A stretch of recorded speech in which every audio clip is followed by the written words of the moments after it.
Hi guys, welcome back to my channel. My name is Okemute. If it's your first time here, hello, thank you for joining the family. Today we're going to be reviewing another wig, of course, and the wig that I have to show you guys today is from the Outre Melted Hairline collection, and I have her in the style Divine, and I have her in the color DRFF Golden Amber. This unit was sent to me from SAMSBEAUTY. I'm going to have the direct link in my description box so you can find it there if you're interested. And I think I already mentioned that I have her in the color DRFF Golden Amber. This unit does come in other nice colors as well. Link is going to be in my description box, and this is what the stock card looks like. The model looks stunning as per usual. And yeah, you guys, we just have information about the unit in the stock card, of course. And this unit claims to have a soft HD transparent lace, 5-inch deep parting area, completely pre-plucked hairline and side buns, pre-attached wide elastic band for a secure fit, natural baby hairs, redesigned comfort ear fit contour. We're just going to head right into the wig and see what we have. You guys, I had been talking since and I didn't realize that my camera wasn't recording. I already took out the lace, already tinted my lace, and I didn't realize that my camera wasn't recording. Ridiculous. Anyways, you guys, this is what she looks like. This is what the color looks like. Stunning as per usual. This unit comes with 2 combs in front, and it comes with 1 comb at the back, and of course our adjustable straps, and we have the extra elastic band for security. And this is what the lace looks like. I already took out the lace and I already applied my foundation and my powder. I used a foundation that is a shade darker than me and my regular shade of powder, and that's pretty much all I've done. So we're just going to head right into styling, and I'll be back with my final thoughts.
Alright guys, so this is what we have after styling. And you guys, the first thing I'm going to say is that the color on this unit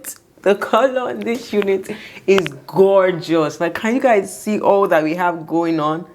Gorgeous. I love the color on this unit. I've never tried out anything like this, and I don't know, it's just, you know, coming together and working for me. Synthetic wigs and colors Man, for styling, I used my powder and my foundation. I went in with a powder first, and then I went back in with a foundation that is a shade or two darker than me. And I laid down the unit with my got2b glue, and she actually did melt in nicely, you guys. Melted in nicely. And for shedding and tangling, I don't think I really experienced shedding. Maybe a few strands came off, but nothing too crazy. Definitely not anything to worry about. And I think I'm going to give her the crown that she deserves, because why not? Why not? It's a look, baby. This is gorgeous. I love the color. I love the texture. Turned out really nice. The bliss, I almost said bliss. The lace blended in nicely as well. You guys see me checking myself out. I look different with this color. I don't know if it's just me. Different in a kind of, you know, nice way. And yeah, you guys, that's pretty much all I had to say for today. Let me know your thoughts in the comment section. Let me know if you've tried out this unit, what you think about her, what you think about this stunning color. Let me know in the comment section. Do not forget to give this video a huge thumbs up if you did enjoy. Subscribe to my channel, share with your friends, and share with your family. Thank you so much for watching. I'll see you in my next one. Bye.